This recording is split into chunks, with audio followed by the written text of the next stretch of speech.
horrific haunting, the schoolgirl stalked by a strange, dark figure.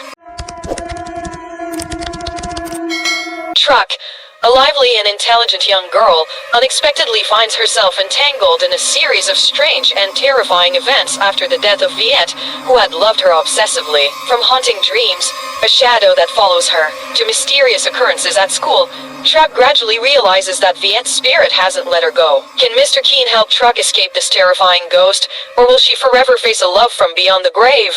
Stubborn male ghost chap 1. In a certain city, as the sunlight faded and the atmosphere turned chilly, layers of white clouds drifted across the sky, creating a tranquil and refined scene. The city's crowded streets and avenues transitioned to a cold gray hue, with leafless trees and frost-covered branches forming a bleak yet beautiful picture. There was an old high school located in the heart of the city. The 4-story school, with its modern architecture covered in winter snow, had classrooms arranged with desks and chairs close together, creating a cozy and intimate atmosphere. Under the fine white snow, students and staff moved around in thick coats and scarves, maintaining their energy and excitement. They enjoyed participating in extracurricular activities and events, playing snowball fights, building snowmen, and seizing every opportunity to appreciate the beauty of winter at school. One of them was Truc, an active and energetic girl who always brought joy to those around her. With her long black hair and bright eyes, Truc exuded radiance and positive energy. She was often seen with a smile on her face and her eyes always sparkling. Truc was not only lively but also an excellent student, always striving in her studies and eager to learn new things. Her dynamism and creativity were evident not just in her academics, but also in her participation in extracurricular activities and organizing school events. As a result, Truc was admired by many boys at school, including Viet. One day, when Truc entered the classroom and placed her bag on her desk, she noticed her desk drawer filled with small handwritten letters, all bearing Viet's name. She was surprised, mixed with worry and confusion, as she had recently turned down his confession. Truc felt uncomfortable with Viet's excessive attention, feeling pressured and uneasy about the relationship. While she appreciated Viet's enthusiasm and care, she did not feel a connection with him. Truc had repeatedly declined Viet's invitations to go out and tried to maintain a distance from him. She explained that they were just friends and she was not ready to take things further. Despite Viet's persistent declarations of affection, she remained firm in her decision. Every rejection from Truc left Viet disappointed and sad, but he did not give up, continuing to pursue her with the hope that one day she would reciprocate his feelings and agree to be his girlfriend. That afternoon, as Truc was leaving the school gate, she was stopped by a tall figure. Looking up, she recognized Viet standing in front of her with a bouquet of fresh roses. However, Truc did not feel surprised or thrilled. Instead, she felt a bit uneasy. Her heart already belonged to someone else, and Viet's gesture only made her feel more confused. "Truc," Viet said calmly but earnestly, "did you receive my letters? I don't want to bother you, but I want to tell you that you mean a lot to me. Could you consider my feelings?" Truc looked at the bouquet in Viet's hands with a polite but cold smile. She felt she needed to handle the situation as gently as possible. "I'm sorry, Viet," Truc replied calmly. "As I've said before, I really don't have feelings for you. Thank you for your affection." Although Truc declined politely and clearly, Viet did not give up. He continued to pursue her, persistently and tirelessly. Every day, Viet found ways to meet Truc, sending sweet messages and expressing his feelings tenderly. He tried to make Truc feel his passionate and sincere love. However, despite Viet's patience and determination, Truc remained unchanged in her decision. She steadfastly kept her distance and did not open her heart to him. One snowy day, with the roads covered in white and the wind blowing cold gusts, Viet, still determined in his pursuit of Truc, decided to follow the bus she was on to school. He hurriedly rode his motorbike at high speed, unaware of the impending danger. In a moment of distraction, Viet failed to avoid a collision with another vehicle. The impact threw him off balance, causing him to crash onto the road. The scene unfolded in an instant, leaving Truc and onlookers horrified. Before anyone could react, everything happened too quickly, and Truc could only call for an ambulance. Lying on the road,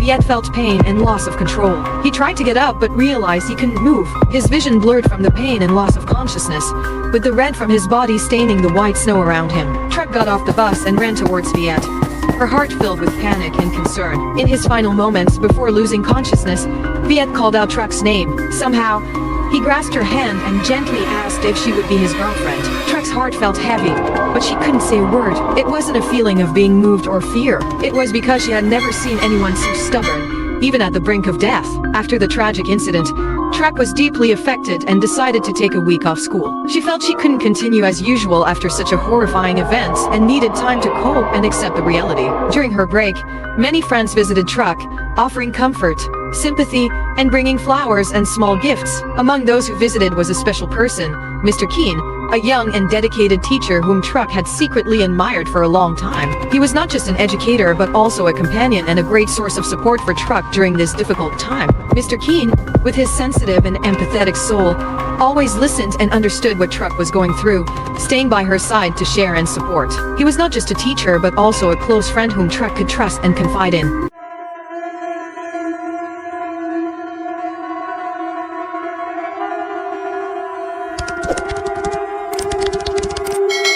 The shadow spoke in a cold and frightening tone. Truc, will you be my girlfriend? Truc was startled. Wasn't this the same question Viet had asked her before he died? The shadow sensed Truc's struggle. It let out a sinister laugh, reaching out to touch her with a cold, slimy hand that smelled of blood, making Truc shiver. Stubborn male ghost chap 2. Truc returned to school after a week off, still feeling a bit uneasy. As she passed a flower garden in front of the school's abandoned classroom block, something strange happened. A flower pot almost fell on her head. Truc heard a rattling noise from above and quickly looked up. Before she realized what was happening, a firm hand grabbed her arm and pulled her back. Truc, watch out, Mr. Kien warned, his eyes full of concern. Truc looked up and saw Mr. Kien standing before her. He had saved her from a dangerous accident. Teacher, Truc said, slightly breathless.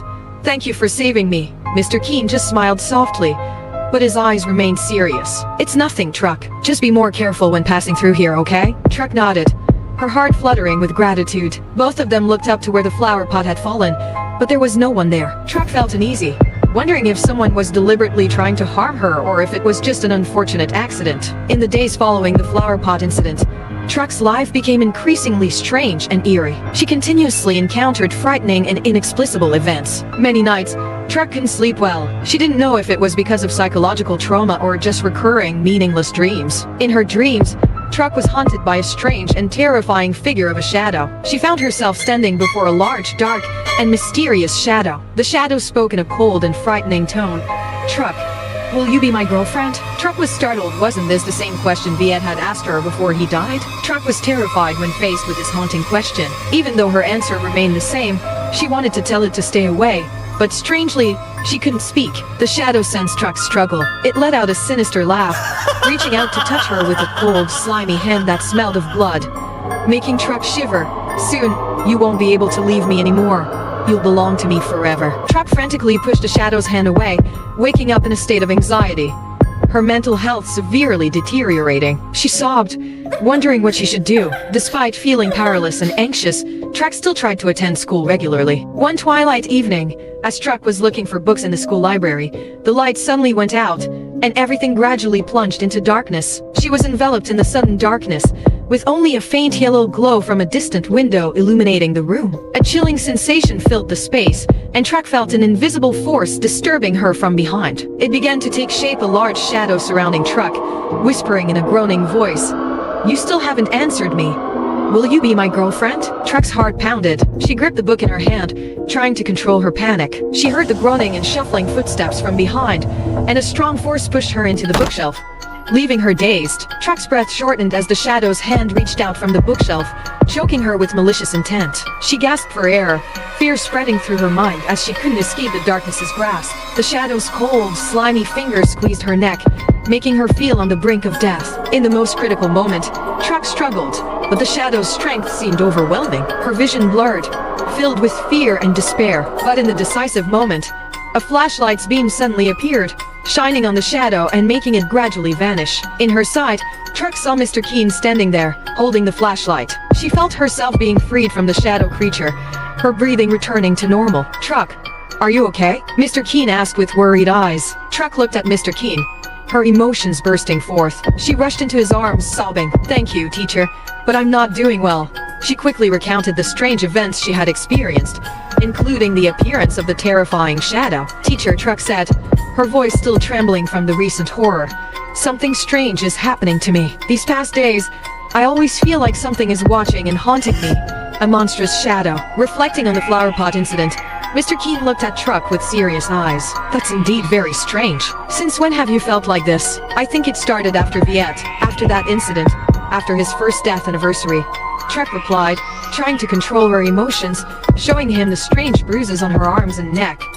I don't know why, but after that day, I always have strange dreams, and when I wake up, my body is covered in bruises like these. I've heard that on the first death anniversary, the door between the living world and the spirits opens, and the deceased can return. So, Truc hesitated, her lips trembling as she spoke. He was very persistent. Truc choked up. Teacher, do you know? I've never seen anyone so stubborn.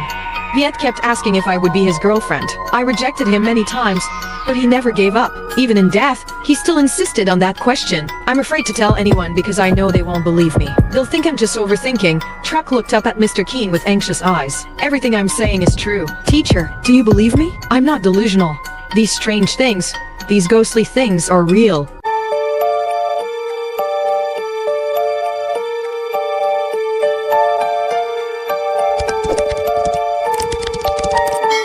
Truc, this young student, you are being haunted by a supernatural force, a dark shadow with immense power that is draining your life force. His love for you is a form of obsessive, insane love that refuses to accept rejection. He wants to have you, not only in this life but in another world as well. Stubborn Male Ghost Chap 3. Mr. Kien listened attentively to Truc's account, willing to believe her. He looked into her hesitant eyes, sensing her anxiety, unease, and fear. He didn't doubt her words. Instead, he felt the need to help her overcome the difficulties she was facing. Truc, he said, his voice calm yet full of support.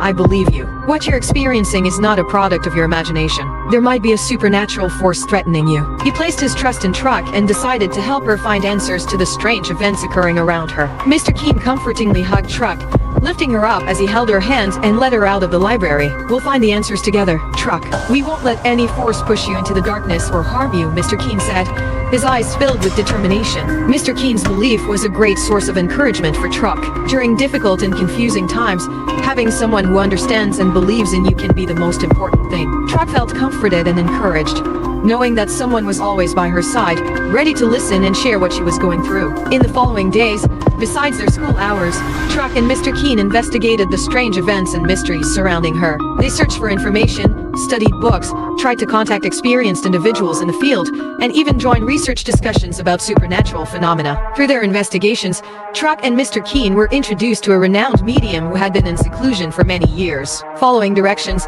the two found a small house deep in a narrow alley. The house was very ordinary, not attracting much attention from the outside, with a small entrance covered by dense branches. The atmosphere around the house was filled with mystery and tranquility. Mr. Kien rang the bell, and the gate automatically opened. As they stepped inside, they felt the warmth from the fireplace and the faint scent of herbs. The medium, an elderly woman with long silver hair neatly tied up and deep-set eyes, was sitting on an old wooden chair with an ancient book on her lap and a bundle of strange leaves in her hand. Hello.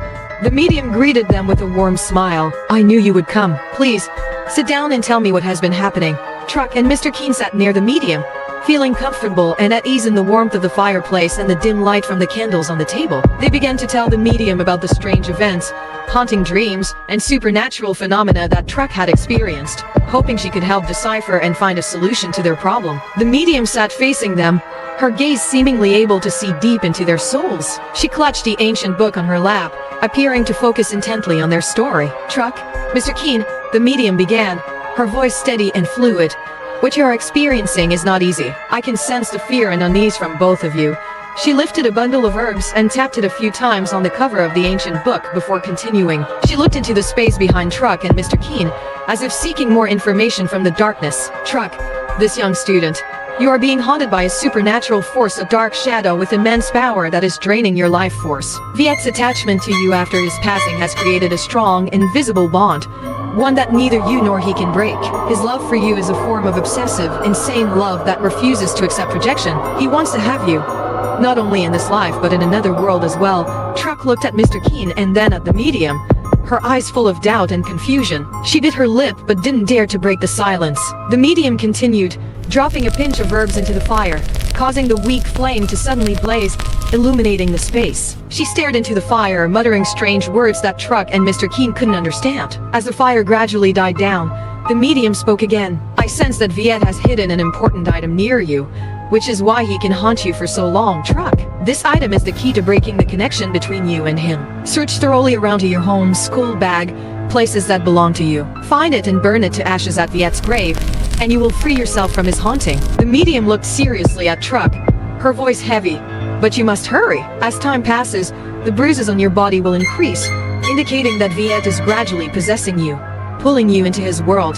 Truc and Mr. Kien looked at the medium, surprised and amazed at her deep understanding. They hadn't known that Viet had hidden something around Truc. They realized that to resolve the issue, they needed to find the item Viet had hidden and confront the haunting power of his obsessive love. Determined, Truc and Mr. Kien began searching for the item as the medium instructed. Days passed as they meticulously checked Truc's belongings: her desk, school bag, locker, her home, the garden, the mailbox, the living room, the kitchen, and her bedroom, hoping to find the crucial clue. Each day and night, more bruises appeared on Truc's body. She remembered the medium's words, knowing her time was running out, fear rising within her. From initially having no feelings for Viet, Truc now increasingly despised his obsessive and selfish love. Truc sighed softly, secretly glancing at the man busy flipping through textbooks with warm eyes. She felt a warm current flow through her heart. She had long secretly liked him, and now, having him by her side during these difficult times, she liked him even more.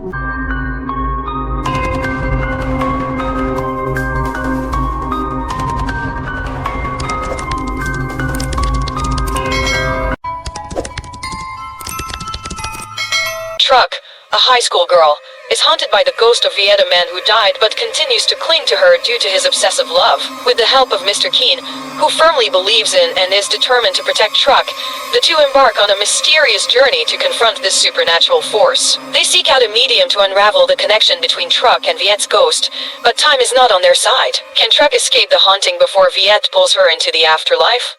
Stubborn male ghost chap 4. In Truc's room, under the dim light from the lamp, they went through piles of books, each page opened carefully, each drawer meticulously checked. Mr. Kien paid special attention to the books that Truc frequently used, including old ones. Moments of suspense passed, but their efforts had not yet yielded any results. Truc's heart beat faster, and worry filled her. In the tense and anxious atmosphere, Truc and Mr. Kien went through every corner of her room. Every book and every box was carefully examined, but nothing significant turned up. When they approached a bookshelf, an old first-grade literature book caught their attention. Mr. Kien gently pulled the book out, and a small white letter unexpectedly fell from inside.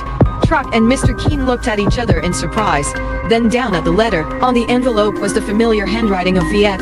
To Truc, "This is it," they both said in unison, and joyful laughter echoed in the small room. After all their efforts, they had finally found the connecting object the medium had mentioned. A sense of relief and hope flared up in both of them. Not wanting to waste any more time, they hurriedly took the letter and set off for the city cemetery. On the way to Viet's grave, the surroundings became peaceful and quiet. Truc sat next to Mr. Kien, who was driving, holding the letter tightly, her heart filled with emotions. In the distance, rows of green trees created a picturesque scene, blending into the beautiful nature. The sky was hazy at dusk, with a gentle cool breeze slowly sweeping through. At the cemetery, they got out of the car and walked down the path to Viet's final resting place. In that moment, only the soft sound of their footsteps and their breathing could be heard. When they reached Viet's grave, they lit 3 incense sticks and bowed 3 times, as a sign of respect for the departed. Mr. Kien gently placed the letter in front of the grave, his eyes fixed on the image on the tombstone of his former student. Truc stood beside him, holding his hand tightly. Everything around became silent,